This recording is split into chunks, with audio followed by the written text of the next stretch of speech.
এটা হচ্ছে শাহপুর দ্বীপ যাওয়ার রাস্তা। অনেক সুন্দর রাস্তা যা আপনাকে মুগ্ধ করবে। ঘুরে আসতে পারেন। টেকনাফ থেকে শাহপুরের দ্বীপের দূরত্ব ১০ থেকে ১২ কিলোমিটার হবে।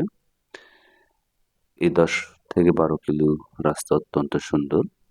বিশেষ করে হারিয়াখালী গ্রাম এয়ারপোর্ট থেকে দুপাশের খোলা প্রান্তর আপনাকে বিমোহিত করবে। দুপাশের খোলা জায়গা দিয়ে মাঝখান দিয়ে যে রাস্তা বয়ে যায় সেটা অত্যন্ত সুন্দর রাস্তা। আপনি আসলে অবশ্যই আনন্দ উপভোগ করতে পারবেন। চারিদিকে রাস্তা অত্যন্ত সুন্দর। এই খোলা মাঠগুলো সাধারণত লবণ চাষ হয়ে থাকে। দুপাশে লবণ চাষ হয়ে থাকে শুকনো মৌসুমে।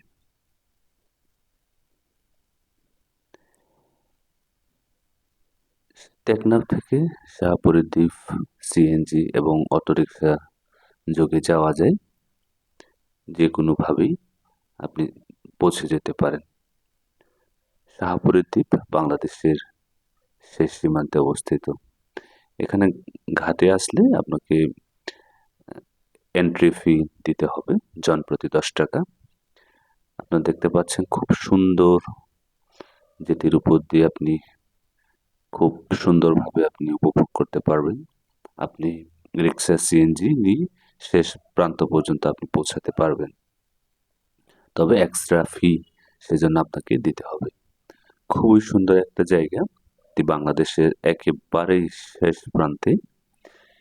এখান থেকে সেন্ট মার্টিন দেখতে পাওয়া যায়। খুব সুন্দর একটা দেখার মতো মনোমুগ্ধকর একটি জায়গা। আপনি ইচ্ছে করলে এখানে ঘুরে আসতে পারেন, যেটি বাংলাদেশের একেবারে শেষ প্রান্তে। এখান থেকে আপনি সেন্ট মার্টিন কিছুটা অংশ আকাশ পরিষ্কার থাকলে দেখতে পাবেন। এখান থেকে সেন্ট মার্টিন দূরত্ব খুবই কম। এটি নাফ নদীর মধ্যে অবস্থিত এই ঘাটটি, জেটিঘাটটি। এই জেটিঘাটের সামনে দিয়েই মূলত লঞ্চগুলো চলাচল করে সেন্ট মার্টিন যাওয়ার জন্য। এখান থেকে স্পিডবোট এবং কাঠের নৌকা যোগে আপনি সেন্ট মার্টিন যেতে পারবেন। খুবই সুন্দর জায়গা। এখান থেকে মায়ানমারের দৃশ্যগুলো দেখতে পাওয়া যায়।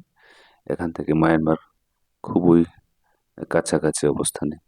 এটি জেটিঘাটের পশ্চিম পাশের অংশ। সারিবদ্ধভাবে মাছ ধরা ট্রলারগুলো রয়েছে। আপনি এখান থেকে সুন্দর সুন্দর